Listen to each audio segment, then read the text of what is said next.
gentlemen, it's a pleasure and a privilege to have you all here today. I would like to start off by saying thank you to Fidelity Investments for supporting us over these years. It really is wonderful.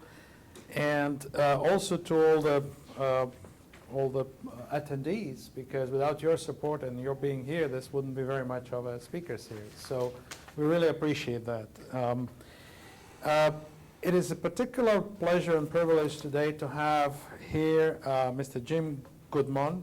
He is the president and CEO of Capital Broadcasting Company, and he's going to be our guest speaker today. And he's going to speak about an important part of our lives, communications, that we receive from independent sources to actually see what's going on and to hear what's going on and how that moves and what the issues are. And Mr. Goodmon literally grew up in the world of broadcasting. He was learning from his grandfather and early icon, A.J. Fletcher. And Mr. Goodmon, today an icon himself, attended Duke University, but then he left for the Navy before obtaining the degree. And when he returned, he became operations manager at Capital Broadcasting Company. And over the years, he held a variety of executive roles at CBC before becoming president and CEO in 1979, the position he still holds today. During his time, he has guided the growth of its radio station and television station holdings, along with such innovative businesses as satellite communications, the internet, high-definition television, and high-definition radio. Known as a trailblazer and a pioneer in the field, Mr. Goodmon has been heralded as a champion for the small business owner and local ownership. He holds an honorary degree of Doctor of Laws from both Pfeiffer College and Duke University. Ladies and gentlemen, please help me welcome Mr. Jim Goodmon. Thank you. Thank you very much. Thank you. Okay, did I get this on? Yes. We're good? Well, I'm glad to be. You know, we're neighbors. I can just walk over. I can see the WRL tower out front here. What a beautiful building. I'm glad to be here to talk to you about something. You know, you guys are computer science people, and I think you ought to really be worried about how you move your product, what you do, how you move it from place to place. Right? What are people going to charge you? When are they going to let you do it? Who's going to own that network? Before I do that, this is a leadership and technology lecture, so I want to talk about leadership just for a second. I'm going to say this at the beginning, and I'm going to say this at the end, and I want you to, those of you that are going to go in, are interested in being entrepreneurs and starting businesses, here is what I want you to remember. This is just my idea about how things work. Your company should always be first to market. First to market. If there's HD television, if you run at a television station, there's HD television, so you be first to market. If there's a new HD camera for television helicopters, get it. If you want to be, you got to be the first station with an iPhone app. You got to do that. See, and that concept comes from. By the way, we had a hard time with the digital transition in broadcasting. A lot of broadcasters said, "You're not going to believe this. People don't care about the quality; they care about the content." Right? People don't care about quality; they care about the content. They got to watch the Super Bowl, whether it's in HD or not. You know, I watched the Masters. I felt like I was there. Anybody watch the Masters in HD? Yeah. Okay, so it comes from this. It comes from this notion. Okay, one, first to market, that's your niche. Make that your niche. Second, if you can improve your product, do it. If you can improve your product, do it. Don't let anybody tell you that, well, you know, we don't have the money, we can't do this, this won't work. If you can improve your product, do it. And the third thing, this is really important. Respect the technology that you are using. Right, what do I mean by that? You know what, I still don't believe, I've been doing this 40 years, I still don't believe you can send TV pictures through the air. I mean, I still get all goose pimples about that. Right? All the technology we've used, and I'm into that, and I understand what the technology is. I'm still in awe of what we can do, and I love it, and I respect what I do. So remember, you got to respect what you do. It's not just that you're going to use it to do something. It is, you need to respect what you're doing. So first to market, always be first to market, always improve your product, always respect your technology, work hard to improve it, be proud of it, promote it, teach other people about it. And the fourth thing is be aware of what's going on in the regulatory environment in the business that you're in. One of my jobs is to go to Washington to talk to our folks about broadcasting. I promise you, you won't believe what they don't understand in Washington. Right, you got to get out there and pitch what you're doing and be advocates for the regulation or the whatever you want for your product. First to market, that's a niche. There's so much competition. I remember when I first started running WRL, there were 4 TV stations here. I think we compete now with 1,000 cable channels and 1,000 satellite channels and all kinds of stuff, right? It's company, you got to have a niche. And I think first to market is a very important niche. Now here's one other thing. There are a lot of people that will tell you, and this is what's so exciting about what's going on now. People will say, somebody have an idea. I think we should create this kind of app. Well, we write iPhone apps. And we've had a lot of ideas about our iPhone apps. We're doing for TV stations all over the country. And so this idea will come up, and some of the people will say, well, let's research it and see if this is what people want. Guys, our technology is so new and cool, people don't know what they want. You've got to create your product and get it out there and see what happens. And some of this stuff is so new and exciting, you can't research it. You almost can't explain, would you like to have something, that, GPS that does this, it'll do that, and do all these kind of things, and people say, what? Right? Forget the research. Forget the research. Get your product to market. When we started WRL.com,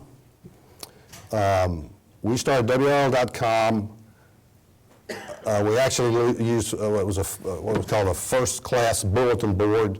Netscape, the first, what's the name of the first browser? Netscape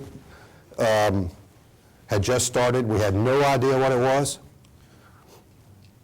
but we knew that we could move all this information around. So we started really early, and this year, in 2010, WRL.com, this is a TV station website now, had more than 1 billion page views. More than 1 billion page views. This is a TV station website. Now, I'd like to think it's because of it is. I mean, we do have good design, and we do a good job, and we have a good engine, and we work really hard on it, and we promoted it, but we're also out there first, right? That's another, get out there and get going. So, don't wait until you know for sure what people want. Get it out there. On the subject of what's going on in Washington, I've got 2 or 3 issues I want to mention. The first is net neutrality. Now, as I understand the ruling from the FCC, you ought to try to read it sometime, it says there will be net neutrality for wireline providers. That means, for example, Time Warner can't slow you down or stop you, right? There's got to be net neutrality on wireline, and then there's no net neutrality on wireless. I'm going to talk a lot about wireless tonight. But the wireless guys can do whatever they want to. They can decide they don't like your product, they don't like your app, they don't like what you do, and you don't get on the network. And that's a disaster. And to make matters even worse, I think it's the House the U.S. House, the Republican majority, doesn't even want the net neutrality on the wireline, and they're trying to vote that out. Right? Their idea is the company that owns the connection can do whatever they want to, that we don't have any rights of access. That has become that's become a significant problem. So net neutrality, that's big. You all need to talk about that. I know y'all talk about that. About how you move big files, how you move video, how you move whatever you want to move. You better watch it, or you're not going to be able to move it, or you're going to pay a huge fee. They're probably going to go to timed. I mean, you'll pay per bit. So this whole business of net neutrality is important. The other one I like to talk about is media concentration. The FCC just approved the most unbelievable merger when they approved General Electric, NBC, General NBC and Comcast. Well, they own so much stuff you can't even write it down. They own the movie studios, they own the cable systems, they own the cable channels, and the point I want to make now is, let's say that you want to start a local news channel. I want you to go over in Time Warner and ask them to put it on their channel, on their system, on their cable system. They're not going to do it. They got one. They got their own. So now that we let the people that own the pipe, that own the distribution system, also be in charge of programming that system, then many, many people are left out. They're not going to put stuff on there that competes with their stuff. So I would argue, and I hope you think about this, not many of me left talking about this. It's kind of the idea now is bigger is better for some reason, but this concept of if you own the pipe, you shouldn't be able to also decide all the programming that can be on that pipe. There should be rights of access to that pipe.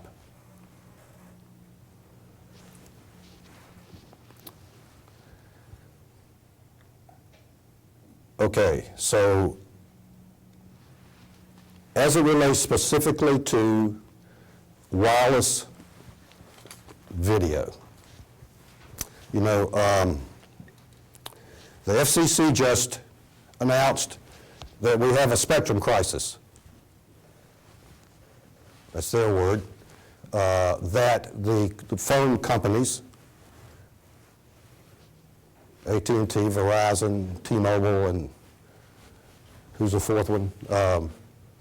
Sprint, don't have enough spectrum, and so they need more spectrum. And what I'm going to talk to you about, I've got a presentation. They said, I tell you where we're going to get this spectrum. This is easy. Broadcasters don't need it anymore, and we're going to take it from them.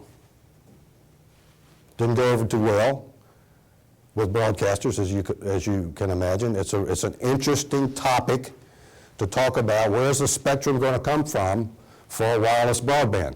So let me run through my slides here quickly to get us caught up. I've got to find my pointer.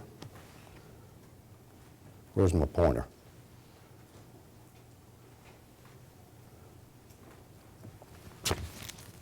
My grandfather started the company in 1929. I'm the third generation to be president, and I've got my eye on the fourth generation.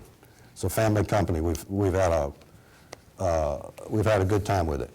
Okay, here comes the National Broadband Plan. How'd you find the? It disappeared. Okay, thank you.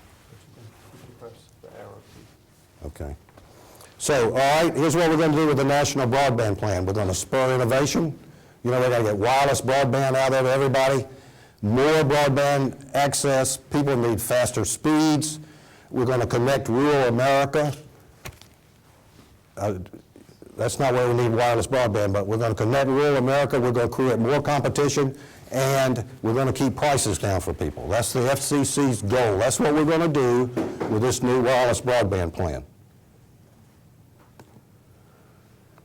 All right, now let me tell you what's really going on. What's really going on is that video is consuming the internet. Video, moving video over the internet now, is consuming internet capacity. I think I saw last week, Netflix has a third of the internet traffic at night on the total internet. Right, we're into now the internet being used to move video. When you're moving video, that's a lot of capacity.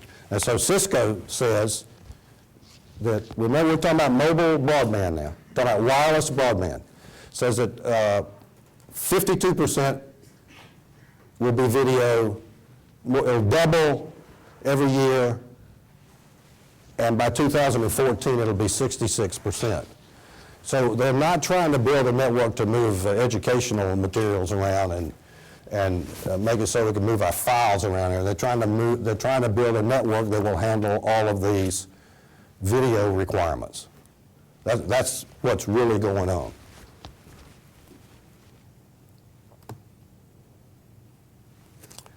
All right, here's what we don't like about it.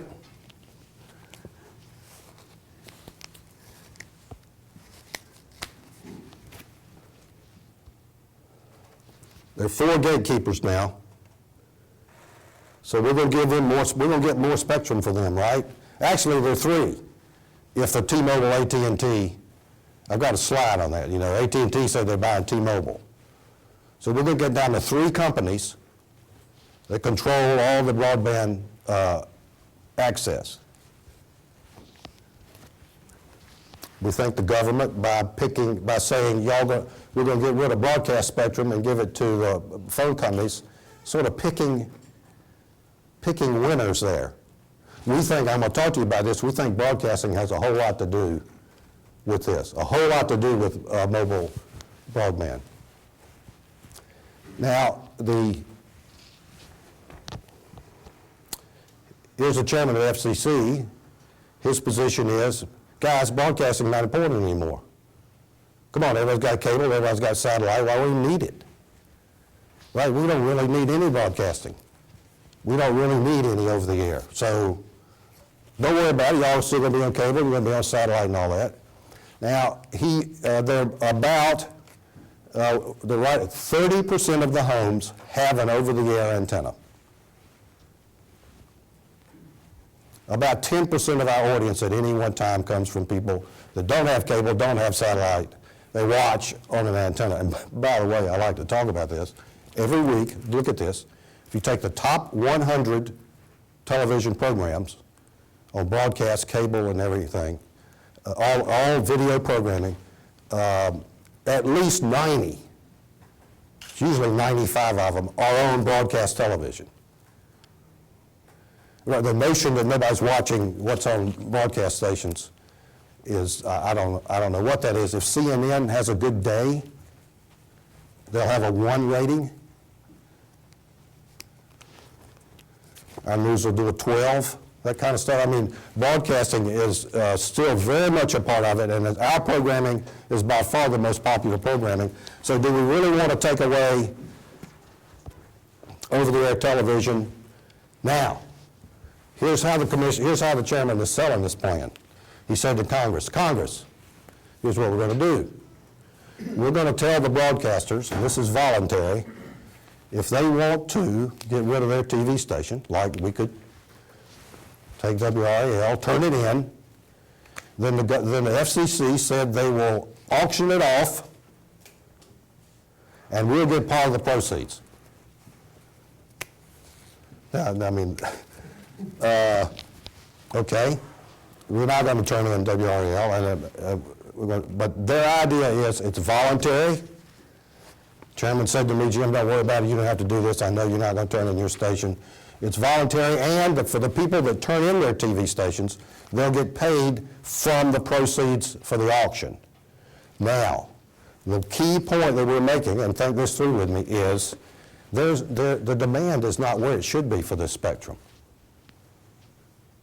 If the government really wanted to make money on spectrum, it wouldn't auction it now, it'd wait 5 to 7 to 10 years. There is plenty of unused spectrum right now. So the point I'm trying to make to the FCC is, what are you doing? You're selling at a market low. Why would you even do this now? You know, the supply side, it doesn't work. It's a bad time to do the auctioning. All right, and I'll do this again. Here we go. You're going to hear me talk about this a lot. Here are the four companies: Sprint, Verizon, AT&T, T-Mobile, and the rest. But the merger is going to be AT&T and T-Mobile. What's that? T-Mobile is 11. AT&T is 31. We're saying, hold on. Why are you going to auction these in national blocks? Why are you going to let these guys own more and more? How about if you want, let us do it? Why do these guys have to do it?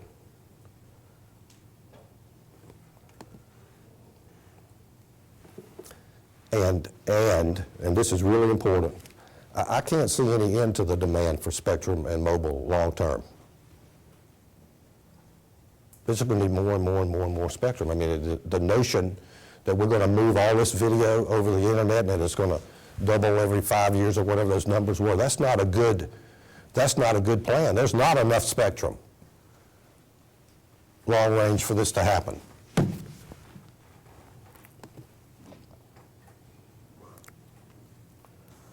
We've asked, and there have been a couple of bills in Congress, to let's do a spectrum inventory. FCC has no idea where all the spectrum is or who uses it. It's the most complicated thing you've ever seen. The government has a lot of spectrum, some of it's not used, public safety, spectrum, you know, spectrum is everywhere. And there is nobody that really has done an inventory of where it is and what's available. And so one thing we're saying is let's do a spectrum inventory. Now, here we go. This is, well, right here is what I want to talk about.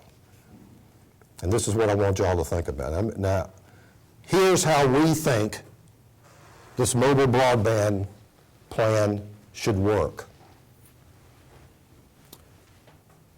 Part of the mobile video you want to get should come over wireless broadband, and part of the mobile video you want to get should come from broadcasting. Okay, that WRL TV now, we are running mobile. Part of our signal now goes to phones. You can watch it driving 50 miles an hour in your car. It's a good mobile signal, so the phones that have the receive chips can watch off-the-air television.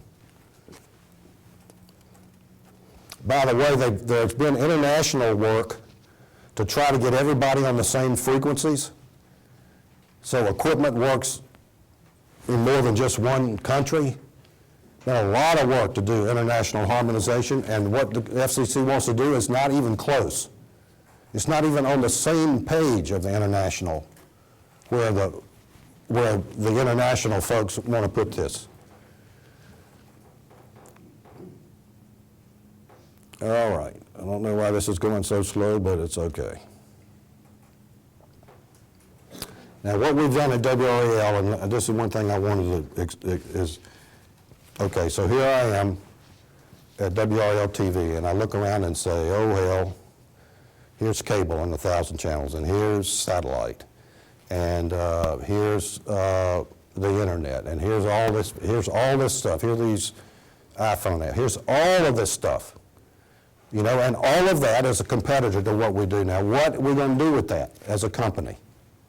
Well, what we're going to do is take our product, which is local news, local programming, and then we're going to make it, we're going to adjust it or set it so that it can go on every platform.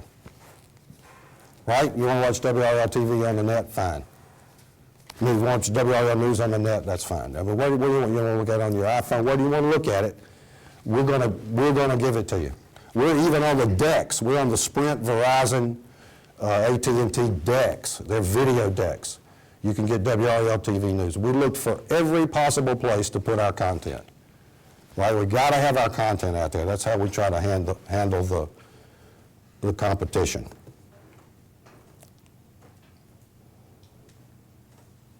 So I'm going to show some slides about this, but think about this a second. Here is a cell tower. one right up there by the station. And you know when we use wireless broadband, right, there is a signal that goes from that cell tower to your device, right?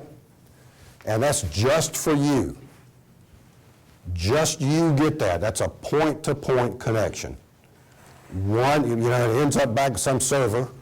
You're connecting to some server to get the video or to get the information you want on your wireless device, right?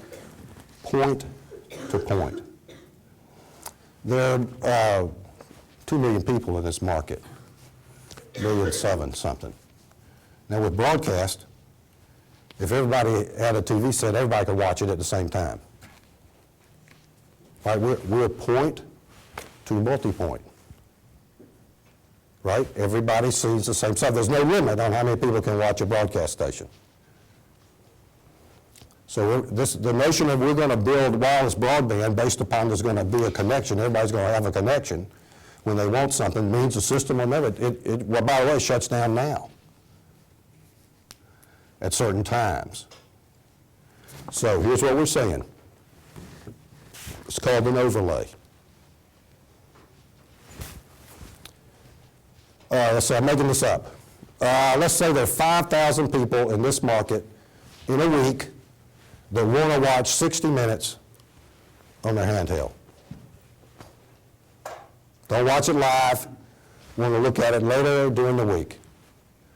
Now the wireless broadband way is we would establish 5,000 separate connections and move that file 5,000 different times to 5,000 different players. Very inefficient. And with the overlay systems, this is actually can happen in flight. With the overlay systems, the wireless broadband guys say to the broadcaster, we got 5,000 folks that want this week that want 60 minutes downloaded. If it was Sunday afternoon and they've got 8,000 or 10,000 people watching the Masters, the system shut down, the phone would automatically switch to the mobile signal from the broadcast so that everybody could watch it without using 8,000 separate connections, separate point-to-point connections. I like to show this just to be mean. This is Verizon's logo. Really, yeah, that's what they want to do. They want everything. That just gets everybody upset when you know what, they want all the spectrum. All right, so I did this. I want to do this with you one more time. Remember, mobile networks are one-to-one. How many different cell phones do you think you can connect to from a cell tower?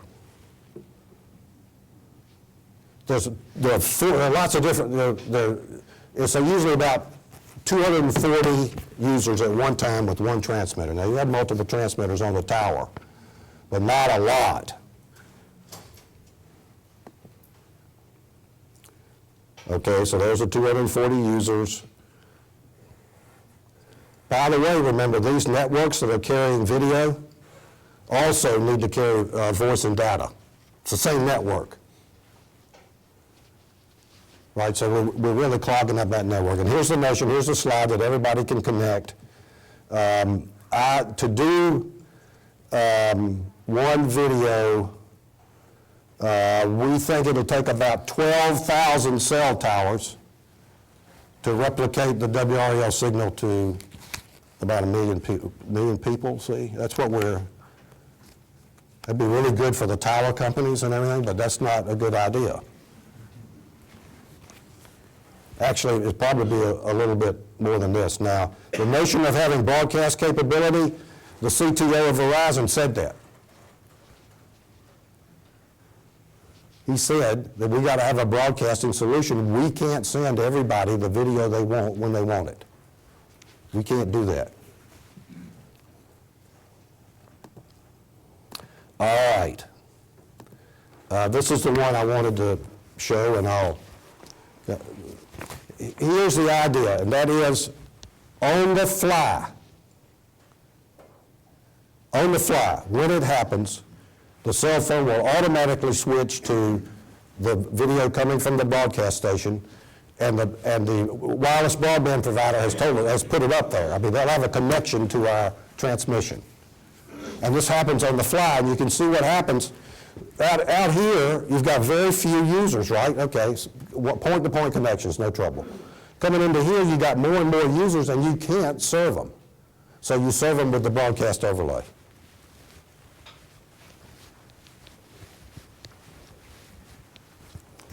You know, I've been worried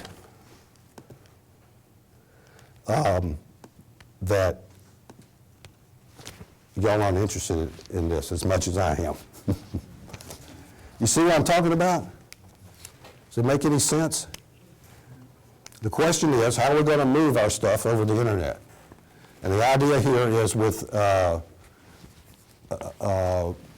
broadcast overlay. We're mobile right now. The problem is there are only 5 phones in town that can pick it up.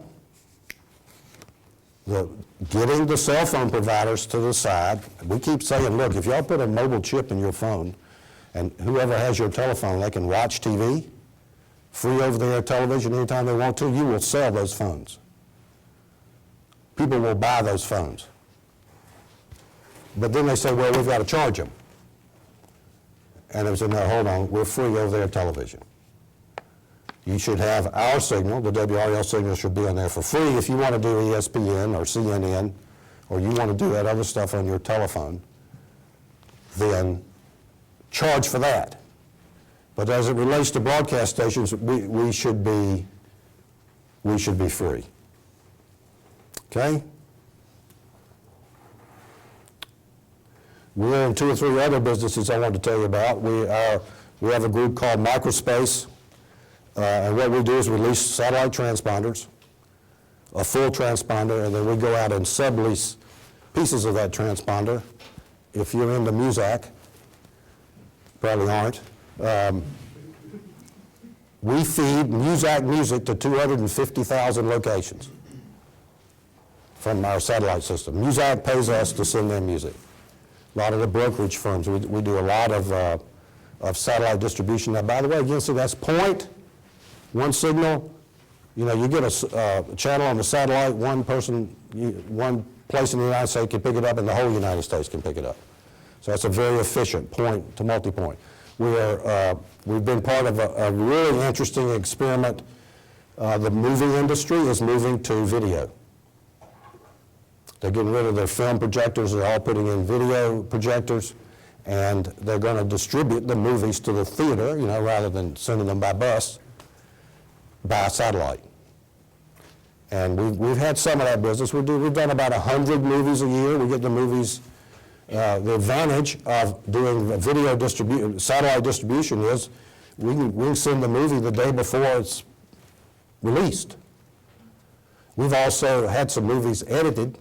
After it's released, they'll do some research and decide they don't like it, and we'll send another version of Titanic. Right, so the notion of the movies going to video is an important one. I hope that we can be part of that business. That's kind of an LA business.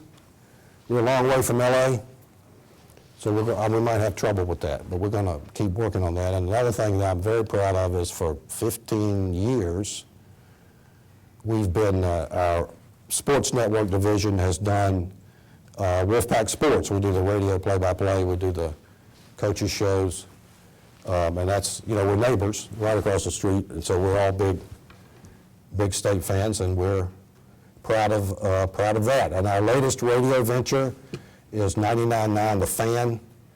We're having a great time. That's really fun. It gets, WRL-FM has been a leading station in Raleigh for a long time. It plays music, and we're really good at researching what music you want to hear. And you know, that's about it. We just play music everybody wants to hear. Now, if you run a sports radio station, you've got these people in there talking, and you're part of what's going on. I hope you listen. I really like David Glenn. I don't know if you listen to him from 12 to 3, and the guys in the afternoon are also very good. So we're doing a lot of stuff at Capital Broadcasting. But what I wanted to talk to you about is technology leadership. You know, the technology is really important, but what you do with it is really important. Right, technology's cool, but how you use it, what you do with it is really important. Be first to market, right? Always, if you have a chance, improve your product. Respect your technology, and don't wait until you know what people want. Get your product to market. Okay, thank you very much.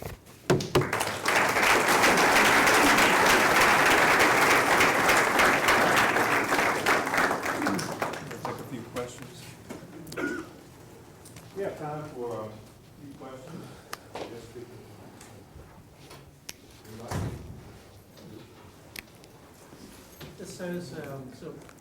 Yes. Appreciate the talk. It's definitely very informative. I was Yeah. wondering, you mentioned at one point that some countries are doing it right. Yes. So does that mean this kind of an overlay idea, and are you in a position to say, what countries? Well, South Korea and some European countries, they're not, the technology is there, it's not out there.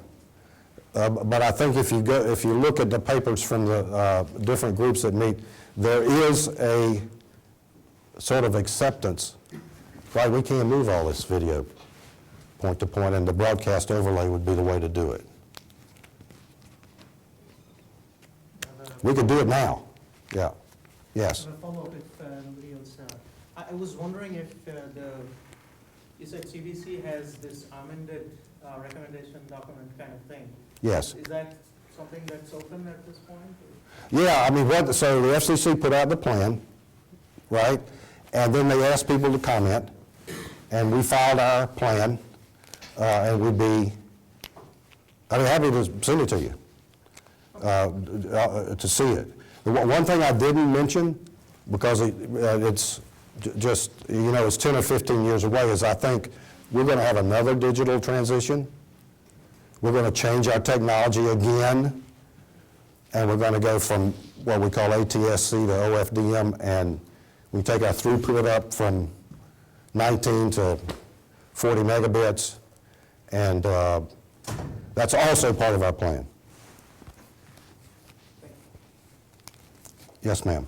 How much hue and cry did you get regarding the NCAA basketball? Oh, that was, yeah.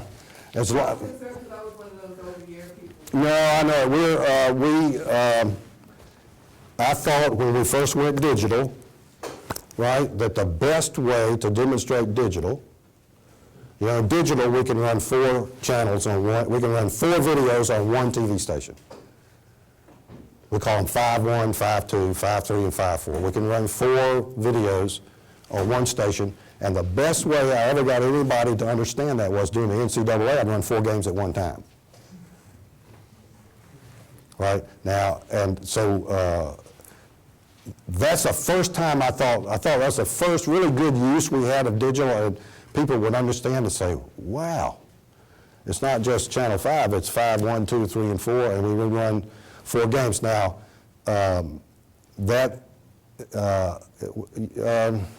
ESPN can buy whatever it wants to buy. I would argue that they're the NCAA, if you really want to talk about it. They determine who plays, when they play, how much they get. I mean, ESPN owns everything. And they were going to get the Final Four. They were going to get March Madness. They had the high bid. Now, the only way CBS could get it was to do a deal with TBS and, what was the other network? True TV, right? So they got CBS got 2 partners, and they were able to outbid ESPN. Now, what that meant to us, which is just, ruined us, was we didn't have all the games. We didn't have the games we wanted, and in 4 more years, the finals will be on TBS. They won't be on WRL. I'm going to retire before then. I can't do that. We're so used to having that.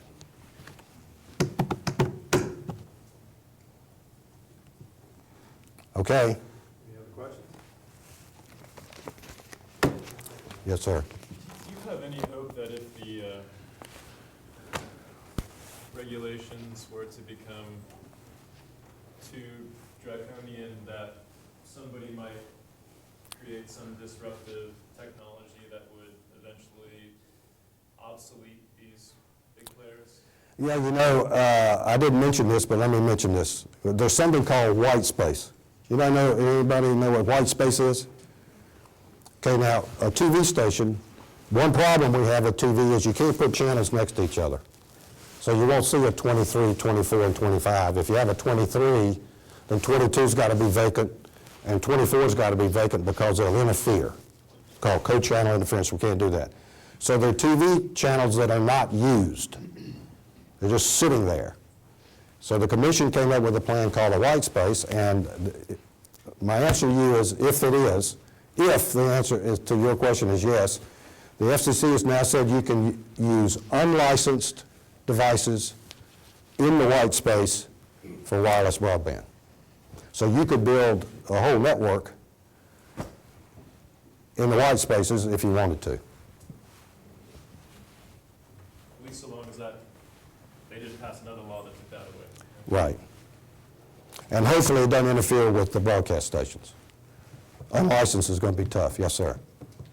You talked about WRL being both in distribution and content. Mm-hmm. You talked a little bit about the future of local distribution. What do you see in the future of local content? Well,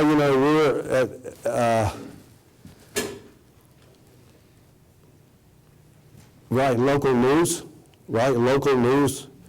I don't think there's going to be local variety shows or local stuff. I think it's just different iterations of local content that people care about. Now, if you just watch the web, some people get real hyper local, down to the block, and we're working with all that. And I've got a problem. And one thing that worries me a lot is every night in the news, we tell people to get their news from our website. And they're doing it. Right, so we're now in the midst of this. What is this local? By the way, if you want to watch WRL TV news tonight, 95% of it is on the web before the news. I mean, we post to the web when it happens. When we first started the web, it couldn't go on the web until it was on the news, until it was on the air. We've now changed that, so it happens, it's going to be on WRL.com. Nobody beats us. I mean, that's it. Boom. It happens, it's on the web now. So a good percentage of what's going to be on the news. And we spend a lot of time thinking about what can our special content be? What can our additional content be to get people to, and then we're beginning to have more and more people that actually watch it on the internet at different times. Now, our rating service now, we get credit for different times. We get live +3. If you record 60 minutes and watch it in the next 3 days, then we get credit in our ratings for that. We've worked up a system for that. We also sometimes get +7. So we can now track delayed viewing, so we get credit for it in our ratings. But it's local news. I think, we're doing about 8 hours now a day, right? It's local news. And people, really rely. That's our product. So whatever spin we added, we added a legislative reporter this year. We're getting ready to add an education reporter. So I think you're going to see television news become a little more serious, more long-form stories, more special local programs to talk about issues. But that's a really good question. I mean, we talk about that all the time, and I worry all the time when we tell people to go to the web.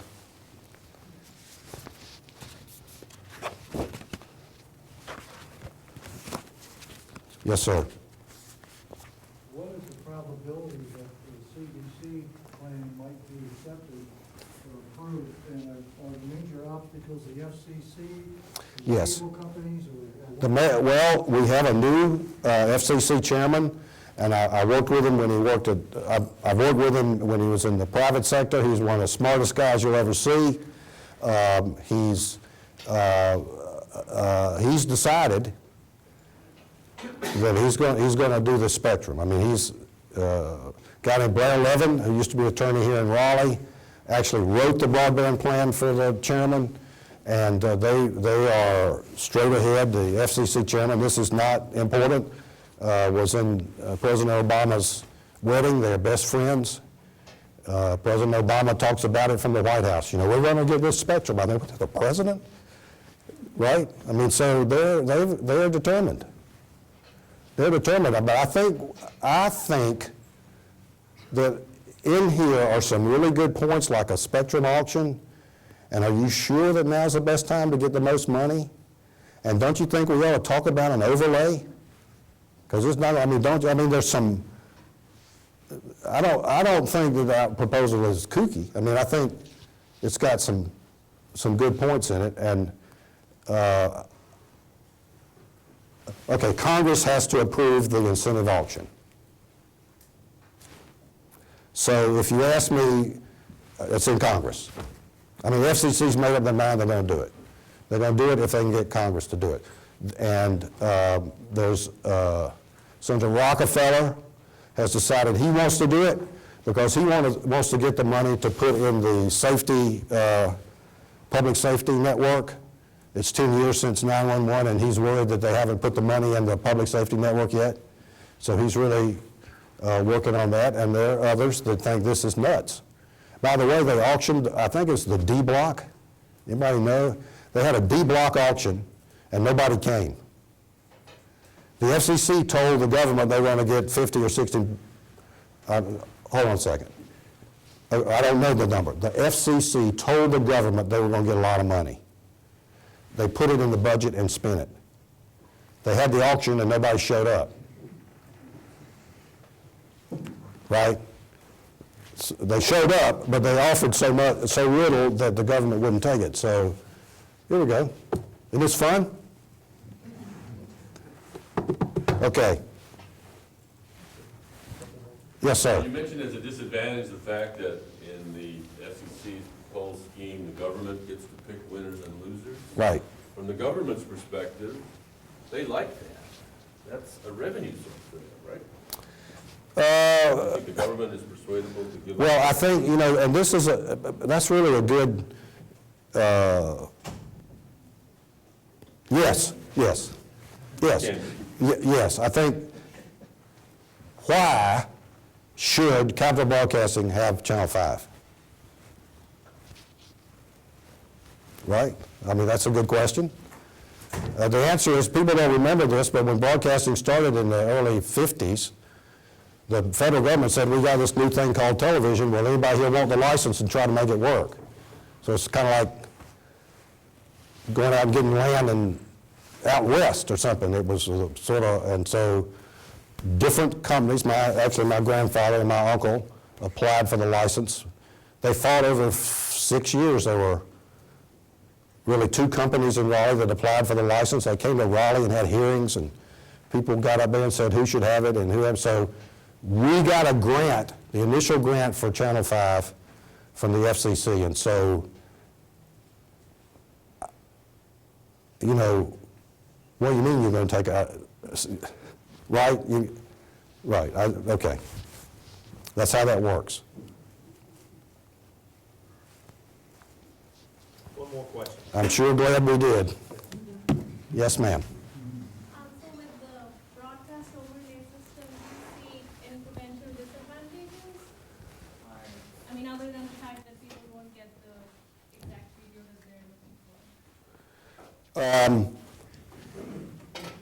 No, I don't see, I think it's, no, I don't. I mean, I think it'll work fine. If you've got a lot of people that want to see the same video, then we can dump it. Right, we dump it fairly quickly. So I think it's a combination. Now, our problem is how much of what we do on WRL is going to be TV and how much of it is going to be mobile.